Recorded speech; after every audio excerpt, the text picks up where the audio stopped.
పాత్రికేయ మిత్రులకు నమస్కారం. 23 తారీఖు సాయంత్రం 5 గంటలకు మేడ్చల్ నియోజకవర్గంలో కేఎల్ఆర్ వెంచర్ ప్రాంగణంలో యూపీఏ చైర్పర్సన్ శ్రీమతి సోనియా గాంధీ గారు, జాతీయ కాంగ్రెస్ పార్టీ అధ్యక్షులు శ్రీ రాహుల్ గాంధీ గారు తెలంగాణ ప్రజల్ని కలవడానికి రాష్ట్రం ఏర్పడిన తర్వాత 52 నెలలలో తెలంగాణలో జరిగిన పరిణామాలు, ప్రజలకు జరిగిన అన్యాయం, చంద్రశేఖరరావు గారి యొక్క పరిపాలనలో లోపాలను, అమరవీరుల కుటుంబాలను, ఉద్యమకారుల కుటుంబాలను, నిరుద్యోగ యువతను, విద్యార్థులను, ప్రధానంగా ఆత్మహత్యలు చేసుకున్న 4500 మంది రైతులను, రిజర్వేషన్ల పేరు మీద గిరిజనులను, మైనారిటీలను, మంత్రివర్గంలో కనీస గౌరవం, కనీస ప్రాతినిధ్యం మహిళలకు ఇవ్వకపోవడం, ఇలా ఎన్నో వైఫల్యాల నేపథ్యంలో ప్రజలకు ఒక భరోసా, విశ్వాసాన్ని తెలంగాణ ఇచ్చిన పార్టీగా, తెలంగాణ ప్రజల యొక్క సమస్యలు తెలిసిన పార్టీగా రాబోయే ఏర్పడబోయే కాంగ్రెస్ పార్టీ ప్రభుత్వంలో ప్రజలకు ఏ విధంగా పార్టీ అండగా ఉండబోతుందో వివరించడానికి తెలంగాణ ప్రదాత శ్రీమతి సోనియా గాంధీ గారు ఇక్కడికి రావడం జరుగుతుంది. అయితే ఈ సందర్భంగా ఎప్పుడైతే శ్రీమతి సోనియా గాంధీ గారి పర్యటన ఖరారైందో, రాష్ట్ర ఆపద్ధర్మ ముఖ్యమంత్రి కల్వకుంట్ల చంద్రశేఖరరావు గారు, మంత్రి కేటీఆర్ గారు రాష్ట్రం నలుమూలలా పిచ్చిపట్టినట్లు తిరుగుతున్నారు.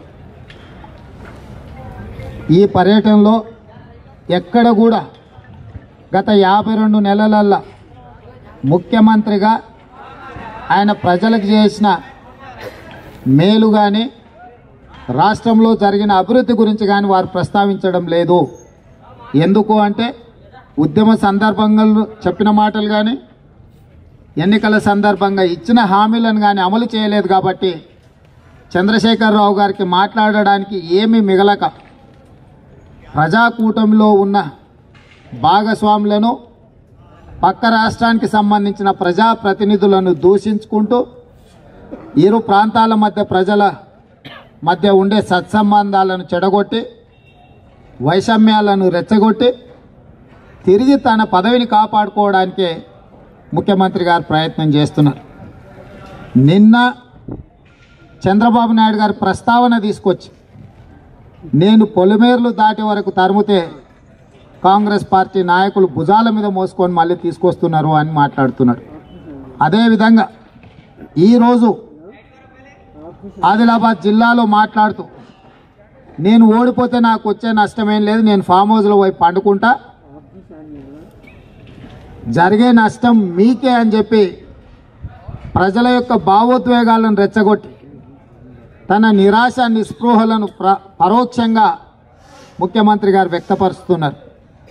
ఆయన ఫామ్ హౌస్లో పోయి పండుకుంటా అంటే ఆయన కొడుకు ఇంకా 2 ఆకులు ఎక్కువ చదివాడు, ఓడిపోతే నేను అమెరికాకు పారిపోతా అంటున్నాడు. అంటే తండ్రి కొడుకులు ఓడిపోయేటోనికి వరలుడు ఎక్కువ, మందిని ముంచడానికి మాటలు ఎక్కువ అన్నట్టుగా తండ్రి కొడుకుల వ్యవహారం కళ్ళకు కట్టినట్టుగా కనిపిస్తుంది. నేను అడుగుతున్న కేసీఆర్ను, కేటీఆర్ను ఇద్దరిని, అంటే అధికారంలో ఉంటే ప్రాజెక్టుల రీడిజైనింగ్ పేరు మీద, వాటర్ గ్రిడ్ పేరు మీద, భూదందాల పేరు మీద రాష్ట్రాన్ని దోసుకొని వేల కోట్ల రూపాయలు సంపాదించుకొని టీవీ ఛానళ్ళు పెట్టుకొని పత్రికలు స్థాపించుకొని ఫామ్ హౌజులు కొనుక్కొని వేల కోట్ల రూపాయల వ్యాపారాలు చేసుకుంటారా?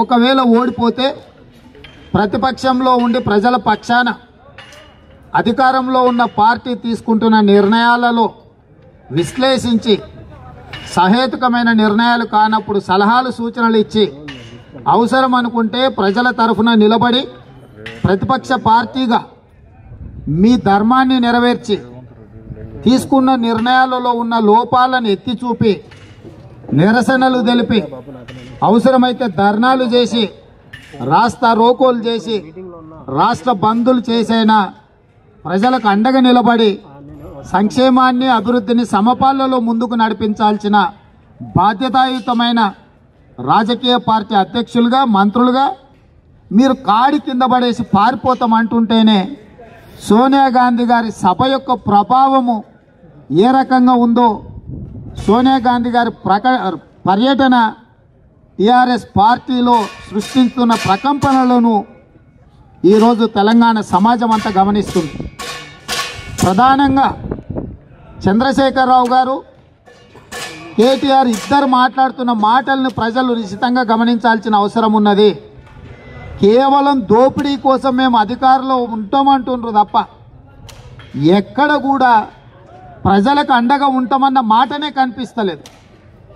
మీరు అమరావతికి వెళ్ళొచ్చు, మీరు అక్కడ అమరావతి పట్టణ నిర్మాణ కార్యక్రమంలో పాల్గొనవచ్చు, మీరు విజయవాడకి వెళ్ళి కొండ మీద ఉన్న దుర్గమ్మకు ముక్కు పుడక బహుకరించవచ్చు, పైనున్న అమ్మోరిని దర్శించుకోవచ్చు, కిందున్న కమ్మోరిని కౌగిలించుకోవచ్చు. మీరు ప్రజా సొమ్ముతో తిరుమల తిరుపతి దేవస్థానానికి కోట్ల రూపాయల ముడుపులు చెల్లించవచ్చు. మీరు యాగాలు చేసుకుంటే వెంకయ్య నాయుడు గారిని చంద్రబాబు నాయుడు గారిని ముఖ్య అతిథులుగా పిలుచుకోవచ్చు. ముఖ్యమంత్రి అధికారిక నివాసం నిర్మించుకుంటే మీరు రాజమండ్రికి సంబంధించిన చిన్నజీయర్ స్వామి గారిని తీసుకొచ్చి ముఖ్యమంత్రి గారు అధికారిక కుర్చీలో కూర్చోబెట్టి సాష్టాంగ పడి వాళ్ళ కాళ్ళకు నమస్కారం పెట్టవచ్చు. వారు యజ్ఞాలు యాగాలు చేస్తున్నారంటే మీరు అక్కడికి పరిగెత్తుకెళ్ళి బోర్లా పండుకొని దండాలు పెట్టవచ్చు. మీరు ఇన్ని చేసినప్పుడు మీకు ఆంధ్ర తెలంగాణ గుర్తు రాలేదు. యాదగిరిగుట్ట అని ప్రజలు నోరారా పిలుచుకునే నరసింహస్వామి దేవాలయాన్ని నిర్మాణము, యాదగిరిగుట్ట పేరును యాదాద్రిగా మార్చి ఆంధ్ర సంస్కృతిని ప్రతిబింబించే విధంగా ఆ నిర్మాణానికి అవసరమైన శిలాలు చెక్కడానికి అవసరమైన ఆర్కిటెక్చర్ మొత్తం ఆనంద్ సాయి అని చెప్పి గోదావరి జిల్లాల కళాకారుడికి మీరు ఇవ్వచ్చు. మీరు హైదరాబాదులో జరిగిన ఎన్నికలల్లో 25 మందికి ఆంధ్రప్రదేశ్ నుంచి వచ్చి హైదరాబాద్లో స్థిరపడ్డ వాళ్ళకి కార్పొరేటర్ టికెట్లు ఇవ్వచ్చు. ఆ ప్రాంతం నుంచి వచ్చిన మాగంటి గోపి, అరకపూడి గాంధీ, భాస్కర్రావు గారికి శాసనసభ టికెట్లు ఇవ్వచ్చు. ఇవన్నీ పక్కన పెడితే మెగా లాంటి ఆంధ్ర ప్రాంతానికి సంబంధించిన నవయుగ లాంటి సంస్థలకు వేల కోట్ల రూపాయల కాంట్రాక్టులు ఇవ్వచ్చు. వాళ్ళు ఇచ్చే 10% కమిషన్లు తీసుకొని మీరు వందల వేల కోట్ల రూపాయల ఆస్తులు సంపాదించుకోవచ్చు. ఇవన్నీ చేసినప్పుడు మీకు ఎక్కడ కూడా వాళ్ళు ఆంధ్ర వాళ్ళు మేము తెలంగాణ వాళ్ళమని మీకు ఎప్పుడు గుర్తు రాలేదా? ఈరోజు తెలుగుదేశం పార్టీ తెలంగాణ శాఖతో మేము పొత్తు పెట్టుకున్నాం. తెలంగాణ శాఖకు అధ్యక్షులు ఎల్రమణ గారు, ఇంకొక పార్టీకి కోదండరామ్ గారు, సిపిఐ పార్టీకి చాడా వెంకటరెడ్డి గారు. వీళ్ళు ఎవరైనా ఇతర ప్రాంతాలకు సంబంధించిన వాళ్ళ? వీళ్ళందరూ తెలంగాణ బిడ్డలు. తెలంగాణ ప్రజలను మీరు దోసుకుంటుంటే, తెలంగాణ ప్రాంతానికి మీరు తీరని అన్యాయం చేస్తుంటే వాళ్ళందరూ కూడా కలిసి కాంగ్రెస్ పార్టీతో కలిసి ప్రజాకూటమిని ఏర్పాటు చేసి ప్రజల తరఫున పోరాటం చేసి మీ కుటుంబ కూటమిని తెలంగాణ పొలిమేర్లు దాటే వరకు తరమాలని కంకణం కట్టుకున్నప్పుడే మీకు ఇవన్నీ ఆంధ్ర తెలంగాణ అంశాలు ప్రస్తావన తీసుకొస్తుందంటేనే మీ వంకర బుద్ధి, మీ స్వార్థ చింతన తెలంగాణ ప్రజలు గుర్తించిండ్రు. అదేవిధంగా పదే పదే కేటీఆర్ గారు మేము అధికారంలోకి వస్తాం, రాకపోతే నేను రాజకీయ సన్యాసం తీసుకుంటా, మీరెవరన్నా సిద్ధంగా ఉన్నారా అని సంక్రాంతి పండుగ ముందల గంగిరెద్దులోళ్ళు ఊరూరు తిరిగి అడుక్కున్నట్టు ఆ గల్లీలో ఈ గల్లీలో అంబేద్కర్ చౌరస్తాలో మహాత్మా గాంధీ చౌరస్తాలని తిరుక్కుంటే ఇలాంటి మాటలు మాట్లాడుతుండు. నేను అడుగుతున్న కేటీఆర్, నువ్వే చెప్పిన కారు డ్రైవర్ కేసీఆర్ను మార్చొద్దు అని. డ్రైవర్ కానప్పుడు నువ్వు క్లీనర్వే కదా, క్లీనర్ మాటలు ఎవడన్నా వింటాడా? నెంబర్ 1. నెంబర్ 2, మీ కుటుంబానికి ఒక చరిత్ర ఉంది. ఏం మాట్లాడితే అది చెయ్యరు. మీకు దేవుడు శాపం పెట్టిండు, నిజం మాట్లాడితే మీ తల 1000 ముక్కలై చచ్చిపోతారని. మీ నాయన నుంచి నీ వరకు ఎన్నడన్నా నిజం మాట్లాడినరా? ఉద్యమం మొత్తం తెలంగాణ రాష్ట్రానికి మొదటి ముఖ్యమంత్రిని దళితుణ్ణి చేస్తా, లేకపోతే మెడ నరుక్కుంటా అన్నాడు ముఖ్యమంత్రి చంద్రశేఖరరావు గారు. ఈరోజు నేను అడుగుతున్నా, మీరు దళితుణ్ణి ముఖ్యమంత్రి చేసిండ్రా? చేయనప్పుడు మీ అయ్య తల నరుక్కొని చచ్చిండా? నెంబర్ 1. నెంబర్ 2, అధికారంలోకి వచ్చిన తర్వాత ఇంటింటికి నల్లా ఇస్తా, నల్లా ఇవ్వకపోతే ఓట్లు అడగనని చంద్రశేఖరరావు గారు స్పష్టంగా నిర్దిష్టంగా శాసనసభలో అధికారికంగా మాట్లాడినరు. ఇవాళ వెళ్దాం, ఏ ఇంటికి నల్లు ఇచ్చినాం? అన్ని ఇండ్ల సంగతి పక్కన పెట్టు, చింతమడకలో మీకున్న పడవ పడ్డ మీ ఇంటికి పోదాంపా. చంద్రశేఖరరావు గారు, తారక రామారావు గారు పుట్టి పెరిగిన చింతమడకలో మీ సొంత ఇంటికి పోదాం. కనీసం ఆ ఇంటికన్నా మీరు నల్లా కనెక్షన్ ఇచ్చిండ్రా? ఇంటింటికి నల్లా ఇవ్వనప్పుడు ఓట్లు అడగనన్న మీరు అసలు ఈ ఎన్నికలలో పోటీ చేయడానికి అర్హత ఉందా అని చెప్పి నేను చంద్రశేఖరరావు గారిని డిమాండ్ చేస్తున్నా. ఇదే కాదు, పోయిన సంవత్సరం శాసనసభలో జరిగిన చర్చల సందర్భంగా డబుల్ బెడ్రూమ్ ఇండ్ల మీద కాంగ్రెస్ పార్టీ ప్రస్తావించినప్పుడు 2 లక్షల ఇండ్లు సంవత్సరం తిరిగే లోపల 1,00,000 ఇండ్లు హైదరాబాద్లో, 1,00,000 ఇండ్లు తెలంగాణ గ్రామీణ ప్రాంతంలో నిర్మిస్తామన్నారు. 2 లక్షల ఇండ్లు నిర్మించకపోతే సంవత్సరం తిరిగే లోపల ఓట్లు అడగనని చెప్పిన చంద్రశేఖరరావు గారు. శాసనసభ రికార్డులను తిరిగేద్దాం, మీరు శాసనసభ రికార్డులను మేము తీసుకొని వస్తాం. పోయిన సంవత్సరం మాట్లాడిన మాటకే మీరు కట్టుబడి లేరు కదా. 2 లక్షలు కాదు కదా, కనీసం 2,000 ఇండ్లు కూడా పూర్తి కాలేదు కదా. 2,000 ఇండ్లు కూడా పూర్తి చేయని డబుల్ బెడ్రూమ్లు ఈనాడు ఏ ముఖం పెట్టుకొని పేదోళ్లను మీరు ఓట్లు అడగడానికి వస్తుండ్రు? ప్రజలు అప్పుడే మర్చిపోయినరని మీరు అనుకుంటున్నారా? గ్రేటర్ హైదరాబాద్ ఎన్నికలలో కూడా 100 సీట్లు గెలవకపోతే రాజకీయ సన్యాసం తీసుకుంటా అన్నాడు కేటీఆర్. దేవుడు పైన ఉన్నాడు, అందుకే 99 దగ్గర ఆపిండు. నువ్వు నిజంగానే ఆ రోజు సన్యాసం తీసుకొని ఉంటే సన్యాసిలాగా ఈరోజు ఫిలిం నగర్ సినిమా వాళ్ళ గెస్ట్ హౌస్లు వెంబడి మాత్రమే తిరుక్కుంటూ ఉండేవాడివి, కానీ మంత్రిగా రాష్ట్రంలో పర్యటనలు చేసే అవకాశమే లేదు కదా. నీ కుటుంబ చరిత్ర, నీ కుటుంబ నేపథ్యం, చాలా అంశాలలో చంద్రశేఖరరావు గారు మాట్లాడిన మాటలు ఈరోజు సోషల్ మీడియాలో వస్తున్నాయి. ఒకప్పుడు మహాకూటమి 2009లో పెట్టినప్పుడు మహబూబ్ నగర్లోనే ఈ తెలంగాణ ఆదాయం మొత్తం, ఉమ్మడి ఆంధ్రప్రదేశ్ ఆదాయం మొత్తం దార్శనికుడు, విఘ్నుడు, తెలివి కల్లవాడు చంద్రబాబు నాయుడు గారు కష్టం చేసి రాష్ట్ర ఆదాయాన్ని పెంచి 1,000 కోట్ల రూపాయల బడ్జెట్కు తీసుకొచ్చిండు. చంద్రబాబు నాయుడు గారి దయ వల్ల ఉమ్మడి ఆంధ్రప్రదేశ్ అభివృద్ధి చెందిందని మీరే మాట్లాడింది. ఈరోజు చంద్రబాబు నాయుడు గారు తెలంగాణకు అన్యాయం చేస్తాడని చంద్రశేఖరరావు గారు మాట్లాడుతారు. ఇలా చెప్పుకుంటూ పోతే, నీ చరిత్ర తవ్వుకుంటూ పోతే, నోరు తెరిస్తే పచ్చి అబద్ధాలే చెప్తారని నీ నీచమైన చరిత్ర చెప్తున్నది. అదేవిధంగా తెలంగాణ ప్రజలకు ఒక స్పష్టతనివ్వదలుచుకునే సందర్భంగా చంద్రబాబు నాయుడు గారు ప్రాజెక్టులకు అడ్డం పడుతున్నాడు అని పాత్రికేయ మిత్రులకు కూడా విజ్ఞప్తి చేస్తున్నా. కృష్ణా జలాలు కర్ణాటక నుంచి మన రాష్ట్రంలోకి వస్తున్నాయి. మనం దయదలిసి గేట్లు తెరిస్తేనే ఆంధ్రప్రదేశ్కు నీళ్లు పోతాయి అంటే తెలంగాణ ప్రభుత్వము, తెలంగాణ ప్రజలు గేట్లు తెరిస్తేనే ఆంధ్రప్రదేశ్కు నీళ్లు పోతాయి. కాబట్టి కింద ఉన్న వాళ్ళు పైన నీళ్లు ఆపే అనే సమస్యనే ఉత్పన్నం కాదు. మనకు నీళ్లు రాకుండా అడ్డుకునే రాష్ట్రం ఏదన్నా ఉన్నదంటే అది కర్ణాటక. కృష్ణా జలాలు సంబంధించి పూర్తి స్థాయిలో మనకు కర్ణాటక సమస్యలు ఉంటాయి. కిందున్న వాళ్లకు మనం అడ్డంకులు కలిగించగలిగిన పరిస్థితులు మన చేతిలో ఉన్నాయి కాబట్టి కింద ఉన్న వాళ్లకు మన దయాదాక్షిణ్యాల మీద ఆధారపడాల్సిన పరిస్థితులు ఉన్నాయి కృష్ణా జలాల మీద. అదేవిధంగా గోదావరి జలాలకు సంబంధించి కూడా ఆంధ్రప్రదేశ్ మనకంటే కిందుంది, మహారాష్ట్ర మనకంటే పైనుంది. మనకి ఏదైనా ఇబ్బందులు వస్తే అడ్డంకులు వస్తే మహారాష్ట్ర నుంచి వస్తాయి. మనం నిర్మించుకుంటూ పోతే మనల్ని ఆపేవాళ్ళు ఎవరు లేరు. ఇవాళ నువ్వు నిర్మాణం చేతగాక ప్రాజెక్టులు పూర్తి చేస్తే రీడిజైనింగ్ పేరు మీద అని నువ్వు దోసుకుంటుంటే నీ దోపిడీని ప్రశ్నించినందుకు నీ అనుమతుల విషయాన్ని కేంద్ర ప్రభుత్వ సంస్థలు అడిగినందుకు కేవలం ఆంధ్రప్రదేశ్ చంద్రబాబు నాయుడు గారి మీద నెపం నెట్టి ప్రజల్ని రెచ్చగొట్టాలనే ప్రయత్నం చేస్తుండు. తెలంగాణ ప్రాంతానికి కృష్ణా గోదావరి జలాలు మాత్రమే మనకు ఆధారం. వీటి రెండిటికి మనమే పైన ఉన్నాం, ఆంధ్రప్రదేశ్ కింద ఉంది. ఏ రకంగానూ ఆంధ్రప్రదేశ్ మన నిర్మాణం చేయబోయే ప్రాజెక్టులకు అడ్డంకి కాదు. చంద్రబాబు నాయుడు గారు అనుకున్నా కూడా ఆపలేరు. ఇవి పక్కన పెడితే నేను చంద్రశేఖరరావు గారిని ఇంకొక మాట కూడా సూటిగా అడగదలుచుకున్నా.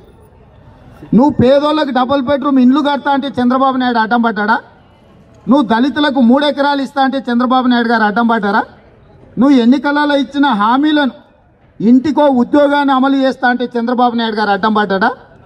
నువ్వు రైతులకు చేస్తా అన్న రుణమాఫీ ₹1,00,000 వడ్డీతో సహా చెల్లిస్తా అన్నావు, దానికి చంద్రబాబు నాయుడు గారు ఏమన్నా అడ్డం పడ్డారా?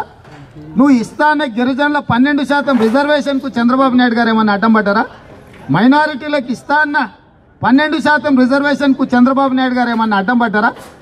కేంద్ర ప్రభుత్వం ఆనాడు కాంగ్రెస్ పార్టీ పునర్విభజన చట్టంలో పొందుపరిచిన ఏ అంశాలనైనా ప్రధానంగా ప్రాణహిత చేవెళ్ల జాతీయ ప్రాజెక్టు కానీ, లేకపోతే హైదరాబాద్ హన్మకొండలో రైల్వే కోచ్ ఫ్యాక్టరీ కానీ, ఖమ్మం జిల్లాలో స్టీల్ ఫ్యాక్టరీ కానీ, ఎయిమ్స్ కానీ, గిరిజన యూనివర్సిటీ కానీ, ఇలా చెప్పుకుంటూ పోతే నువ్వు ప్రజలకు ఇచ్చిన ఏ ఒక్క హామీ కూడా చంద్రబాబు నాయుడు గారు అడ్డం పడలేదు కదా. చంద్రబాబు నాయుడు గారు అడ్డం పడని అంశాలు కూడా ఎందుకు అమలు జరగలేదని నేను చంద్రశేఖరరావు గారిని అడుగుతున్నా. ఇవాళ ప్రజలందరూ ఈ అంశాన్ని ప్రస్తావించి నిలదీస్తారు కాబట్టే చంద్రశేఖరరావు గారు తప్పించుకోవడానికి ఇరు ప్రాంతాల మధ్య వైషమ్యాలు రెచ్చగొట్టడానికి ఇవాళ వారు ప్రయత్నం చేస్తున్నారు. వారి వైఖరి ఎట్లుందంటే తెలంగాణ సమస్యలు పరిష్కరించాలి అంటే ఆంధ్ర వాళ్ళు అడ్డమున్నారు, వాళ్ళని తోలి తెలంగాణ రాష్ట్రం తెచ్చుకుంటే మన సమస్యలు పరిష్కారం అవుతాయి అన్నాడు. సరే అని అట్లా తెచ్చిండు. రాష్ట్రం వచ్చినాక వస్తే సరిపోదు, నన్ను ముఖ్యమంత్రిని చేస్తే పరిష్కారం అవుతాయి అన్నాడు. సరే అని ప్రజలు అది కూడా చేసిండ్రు. అది అయిపోయినాక మళ్ళా సమస్యలు పరిష్కారం అవుతలేవంటే ఇప్పుడు ఇట్లా కాదు, ఫెడరల్ ఫ్రంట్ పెడితే నన్ను దేశానికి ప్రధానమంత్రిని చేస్తే ఇప్పుడు సమస్యలకు పరిష్కారం అంటుండు. ఒకవేళ అనుకోకుండా అది జరిగితే ఇక ఇది కూడా కాదు, మీరు అందరు కలిసి నన్ను దేవుని చేస్తే మీ సమస్యలు పరిష్కరిస్తా అని చెప్పేటట్టుగా అనిపిస్తుంది ముఖ్యమంత్రి గారు. అంటే అతి తెలివితేటలకు పరాకాష్ట చంద్రశేఖరరావు గారు వ్యవహార శైలి, ఆయన కొడుకు విధానం. ఇవాళ తండ్రి కొడుకులు బిల్లా రంగంలాగా తయారైంది. ఈ రాష్ట్రాన్ని బట్టి దోపిడీ చేసుకోవడానికి కేసీఆర్ కేటీఆర్ ఇద్దరు కలిసి బిల్లా రంగంలాగా రాష్ట్రం మీద పడి దోసుకోవాలనుకుంటున్నారు. ప్రజలందరూ కూడా గమనించాలి. బాధ్యతాయుతమైన ప్రధాన రాజకీయ పార్టీ అధ్యక్షుడు నేను ఓడిపోతే ఫామ్ హౌస్లో పండుకుంటా అంటున్నాడంటే ఇది ప్రజాస్వామ్యాన్ని వెక్కిరించడమే కాదా? ఒకవేళ ఓడిపోతే ఇంకా ఎక్కువ ప్రజలకు అండగా ఉండాలి, ప్రజల తరఫున పోరాటం చేయాలి. రాష్ట్రంలో గిరిజనులకు కానీ, దళితులకు కానీ, మైనారిటీలకు కానీ, బడుగు బలైన వర్గాలకు అన్యాయం జరిగినప్పుడు ప్రధాన ప్రతిపక్ష పార్టీగా చంద్రశేఖరరావు గారు అక్కడికి వెళ్ళి ఆ ప్రజలకు అండగా నిలబడాలి. నువ్వు ఆ పని మానేసి నేనెళ్ళి ఫామ్ హౌస్లో వండుకుంటా అంటే ఎవరిని బెదిరిస్తున్నావు? నీ కొడుకేమో విదేశాలకు పారిపోతా అంటున్నాడు. నేను సూటిగా కేటీఆర్కు చెప్పదలుచుకున్నా, సరే నీ అయ్యా ముఖ్యమంత్రి ఉన్న ఫామ్ హౌస్లో ఉన్నాడు, ఓడిపోయినా అండకే పోతాడు, ఆయనదేం పెద్దగా లేదు. ఇక ఆయనకి ఏమైనా భవిష్యత్తులో ఆయనకు సంబంధించిన సమాధి కట్టుకోవడానికి ఆయన ఏర్పాటు చేసుకుంటున్నాడు, దాంట్లో మాకేం అభ్యంతరం లేదు, జరగబోయేది అదే. నిన్ను మాత్రం వదలం బిడ్డ, నిన్ను వదిలేదే లేదు.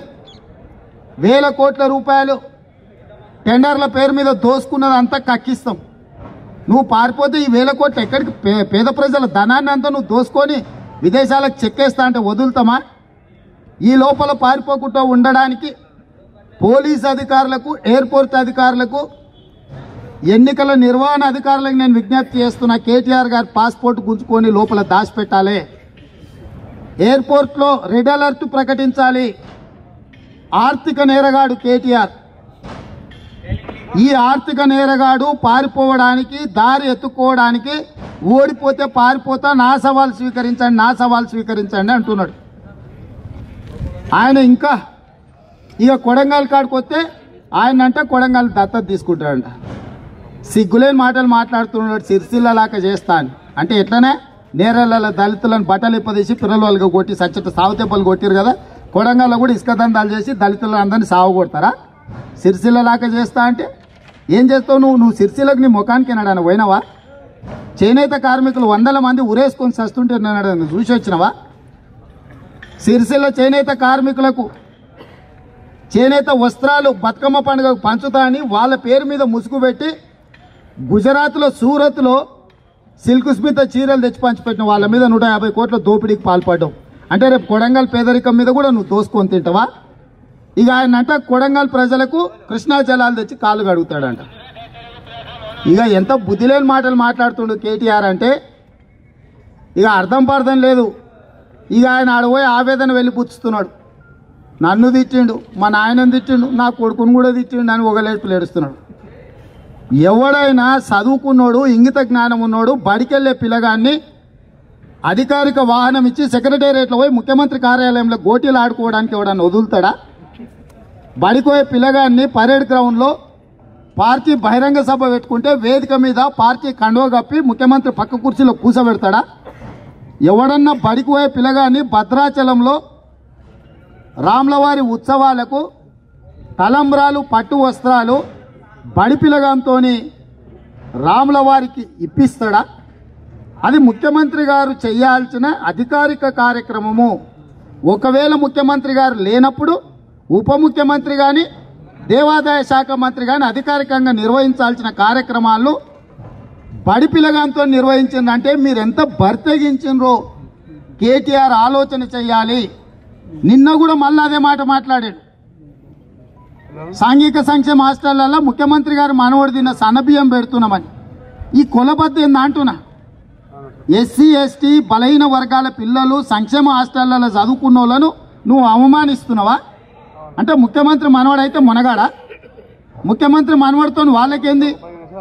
ఆ సంక్షేమ హాస్టళ్లలో చదువుకున్న వాళ్ళు చాలా మంది ఐఏఎస్లు, ఐపీఎస్లు, ఐఎఫ్ఎస్ ఆఫీసర్లు అయిన రేపు భవిష్యత్తులో కూడా అవుతారు. నాయకులైన రామకృష్ణయ్య లాంటి వాళ్ళు చాలామంది సంక్షేమ హాస్టళ్లలో చదువుకున్న వాళ్ళు ఈ దేశాన్ని ఏలడానికి ఉపయోగపడ్డారు. అంత మంచి ఉద్దేశంతో ఆనాడు పెట్టిన సంక్షేమ హాస్టళ్లను నీ గాలికి తిరిగే కొడుకుతోని పోల్చడమేందని నేను అడుగుతున్నా. నీ కొడుకుకు బళ్ళే ఎన్ని మార్కులు వస్తున్నాయి, ఎన్ని రోజులు పడిపోతుండే ఎప్పుడన్నా చూసుకున్నావా కేటీఆర్ నువ్వు? అంటే ముఖ్యమంత్రి గారు మనవడు కేటీఆర్ కొడుకు అయితే వాళ్ళకి గొప్ప ఉండొచ్చు అబ్బా. కాకి పిల్ల కాకి ముద్దు, ఊరోళ్ళకేం ముద్దా కాకి పిల్ల?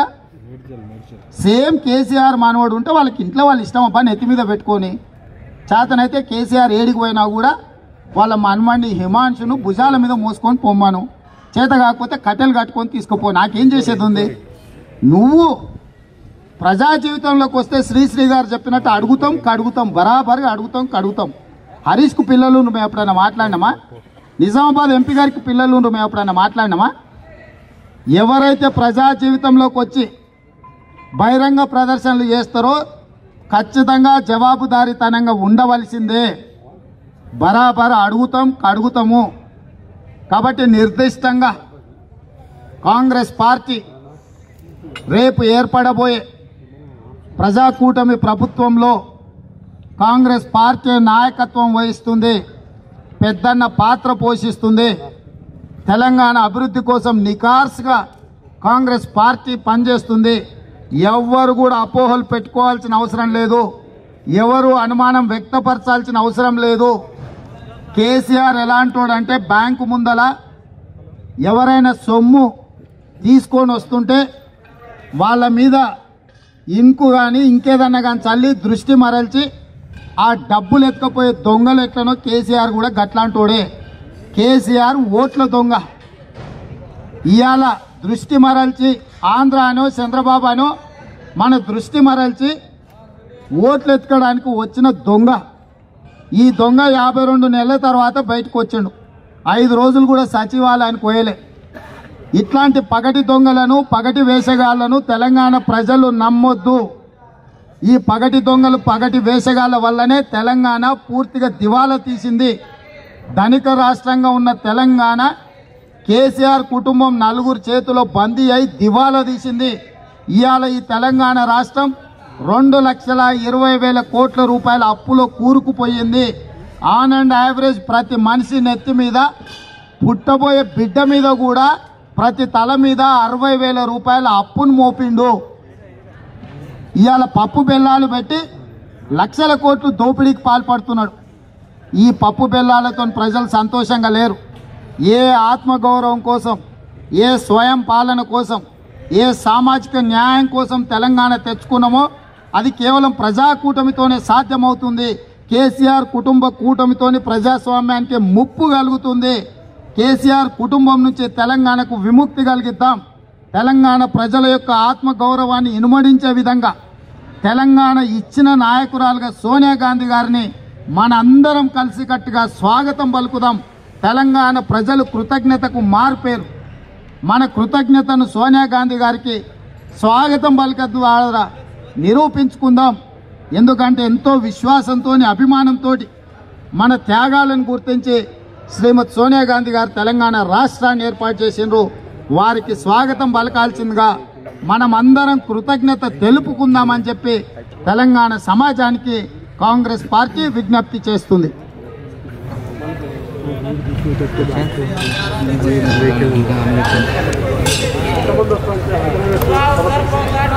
అంచనా అభిమానం ఉన్నంత కొండంత అభిమానం పెట్టుకొని వచ్చే వాళ్ళందరూ కూడా అభిమానులే.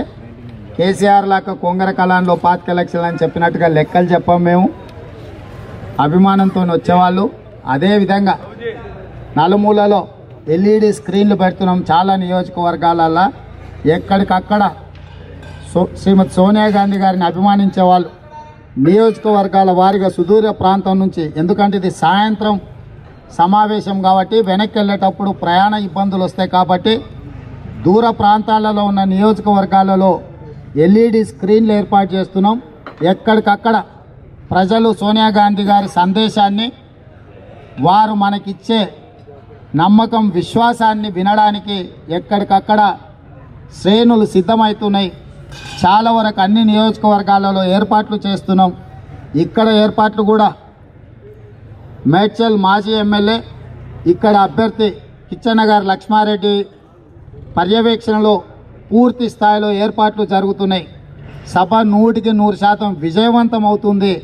ఈ సభను విజయవంతం చేయడానికి మా నాయకులు అహర్నిశలు అహోరాత్రులు పనిచేస్తున్నారు. అద్భుతంగా సభ నిర్వహించడం జరుగుతుంది.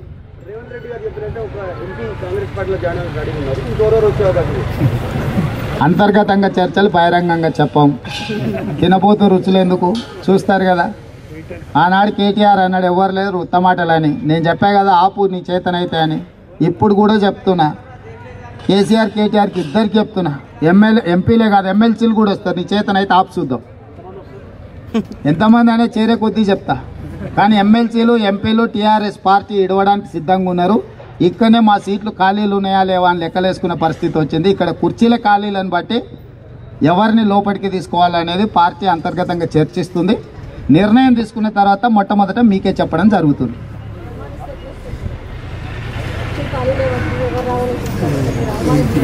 అవమానించడం లేదు, ఆహ్వానిస్తున్నాం. ఆహ్వానానికి కూడా సమయం సందర్భం ఉంటుంది.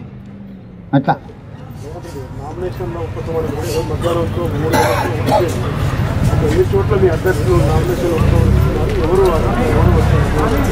దాదాపుగా 99% భావోద్వేగంతో కానీ సమర్థత ఉన్న నాయకులు అవకాశం వస్తుందనుకొని కానీ నామినేషన్ వేసిండ్రు. వాళ్ళందరినీ కూడా ఉన్న పరిస్థితులు వివరించింది పార్టీ. ఢిల్లీ నుంచి కూడా పార్టీ పెద్ద అధినాయకత్వం కూడా వచ్చింది. అందరు కలిసి జరిగింది. గెలిచేటోళ్ళకి బీఫామ్ ఇచ్చిండ్రు, గెలిపించేటోళ్ళకి ఎమ్మెల్సీలు ఇస్తారు. పార్టీకి సుదీర్ఘకాలంగా పనిచేసిన వాళ్ళకి కార్పొరేషన్ చైర్మన్లు ఇస్తారు. 3 కేటగిరీలుగా పార్టీ నాయకత్వాన్ని విభజించిండ్రు. మొదటి శ్రేణి టికెట్లు ఇవ్వడం, రెండో శ్రేణికి ఎమ్మెల్సీలు ఇవ్వడం, మూడో శ్రేణికి కార్పొరేషన్ చైర్మన్లు ఇవ్వడం. ఇవన్నీ కూడా పార్టీ అంతర్గతంగా చర్చించినప్పుడు incharge general secretary, PCC president అందరు కలిసి తీసుకున్న నిర్ణయం. అందరికీ సముచితమైన గౌరవం అందుతుంది, సామాజిక న్యాయం జరుగుతుంది. ఎక్కడైనా కూడా కొన్ని అసమానతలు ఏమైనా ఉన్నా కూడా నామినేటెడ్ పదవుల ద్వారా వాళ్ళందరినీ కూడా పార్టీ గుర్తిస్తుంది, గౌరవిస్తుంది.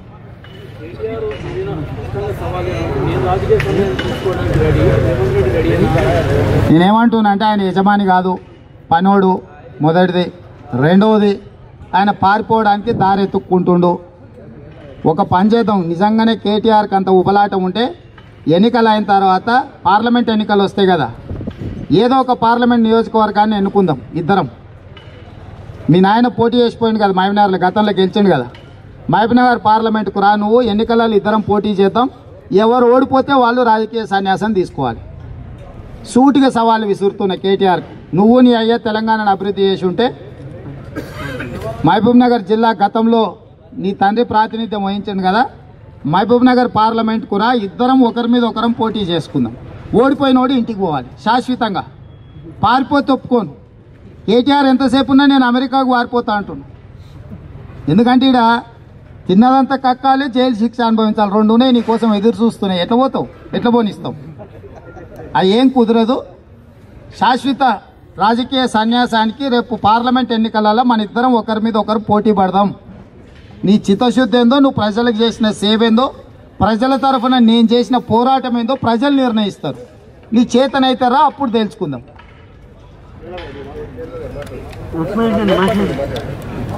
అందరికి నమస్కారాలు. ఏంటండి వీడియో నచ్చిందా? అయితే ఓ లైక్ వేసుకోండి, లేదంటే ఓ కామెంట్ చేయండి. ఎప్పటికప్పుడు మా వీడియోస్ చూడాలంటే సబ్స్క్రైబ్ చేసుకోండి.